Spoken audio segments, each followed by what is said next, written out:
할렐루야. 사랑하는 대강의 가족 여러분, 오늘 하루도 하나님의 말씀과 동행하는 삶이 되길 소망합니다. 오늘 함께 나눌 하나님의 말씀은 누가복음 9장 51절에서 56절 말씀입니다. 예수께서 승천하실 기약이 차감해 예루살렘을 향하여 올라가기로 굳게 결심하시고 사자들을 앞서 보내심에 그들이 가서 예수를 위하여 준비하려고 사마리아인의 한 마을에 들어갔더니 예수께서 예루살렘을 향하여 가시기 때문에 그들이 받아들이지 아니하는지라. 제자 야고보와 요한이 이를 보고 이르되 주여 우리가 불을 명하여 하늘로부터 내려 저들을 멸하라 하기를 원하시나이까. 예수께서 돌아보시고 꾸짖으시고 함께 다른 마을로 가시니라. 아멘. 우리가 하나님의 일을 할 때 주님의 마음 또 주님의 뜻이 무엇인지를 알고 그 안에 생활하려고 한다면 잘못된 결과를 얻지 않을 것입니다. 그러나 우리가 종종 범하는 실수가 내 주관적인 생각으로 판단하고 내 편견으로 판단하려고 한다는 점입니다. 예수님께서 이제 예루살렘을 향하여 올라가시는 과정에서 사마리아를 지나가시기를 원하셨습니다. 그래서 사자들을 먼저 보내어 준비하게 하려 하셨습니다.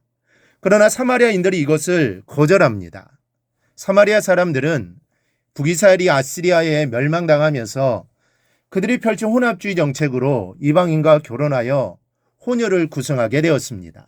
이들이 사마리아인입니다. 그런데 순수한 유대 혈통의 히브리인들이 저들과 상종을 하지 않으므로 같은 땅에 있지만 서로 원수와 같이 지내게 되었습니다. 유대 순례자들이 남쪽에서 북쪽으로 갈 때, 북쪽에서 남쪽으로 올 때, 또 사마리아 땅을 지나게 되면 훨씬 빠른 길로 오갈 수 있었지만 사마리아를 거치지 않고 멀리 돌아서 다녔습니다. 이러한 분위기 속에 있었기에 사마리아인들은 예수님을 받아들이지 않았습니다. 지금 예수님이 가시는 목적지는 예루살렘입니다. 사마리아가 아닌 예루살렘을 향하여 간다는 그 자체가 더욱 기분이 나빴던 것입니다. 그래서 예수님이 사마리아 땅으로 들어오시는 것을 거절했던 겁니다. 이제 저들의 거절에 요한이 분노합니다. 주님을 받아들이지 않는 사마리아를 향하여 불을 내려 멸해버리겠다고 나섭니다.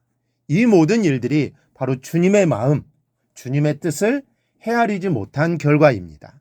만약 저들이 예수님의 마음, 예수님의 뜻을 이해하고 분별했더라면 예수님을 영접할 수 있었을 겁니다. 그리고 요한도 주님의 마음을 바로 알았더라면 사마리아를 심판하자고 나서지 않았을 겁니다. 그래서 우리는 예수님의 마음을 알아야 합니다. 믿음의 사람이든 세상 사람이든 왜 주님께서 이 땅에 오셨는지, 왜 주님께서 교회를 통해서 구원의 역사를 이끌어 가시는지 그 의도를 바로 알려고 노력한다면 주님께서 하시는 일에 대해 또 교회가 하는 일에 대해 부정적으로 비판적으로 보지 않고 바른 시각과 목적으로 보면서 교회의 참된 모습을 보고 알게 될 것입니다. 오늘날 믿음의 사람들이 십자가를 비판하고 부인하려 듭니다. 세상 사람들은 더더욱 그렇습니다. 교회를 통해 예수님을 부인하고 예수님의 십자가를 거꾸려 듭니다. 때문에 우리는 세상을 향한 하나님의 마음, 하나님의 뜻을 알아야 합니다. 세상의 눈으로 볼 것이 아니라 하나님의 마음으로 보아야 합니다. 이것을 교회가 해야 합니다. 하나님의 마음을 가진 사람들이 하나님의 그 마음을 저들에게 전해줄 수 있어야 합니다. 예수님의 마음이 어떤 마음입니까? 지금 사마리아 사람들이 유대인을 거부하는 것을 주님은 잘 아십니다.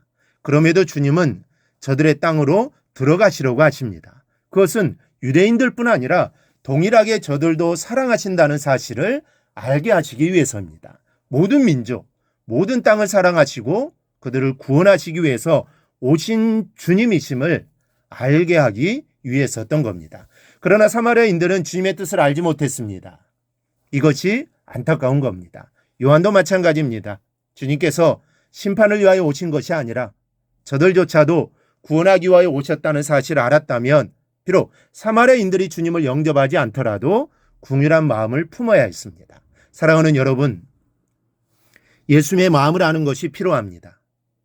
지금 내 앞에 부딪히는 모든 상황 속에서 그것이 사람이든 일이든 그들 가운데 주님께서 어떠한 마음을 가지실까를 아는 것이 여러분 중요합니다. 그렇다면 우리는 주님을 거역하는 일을 하지 않게 될 겁니다.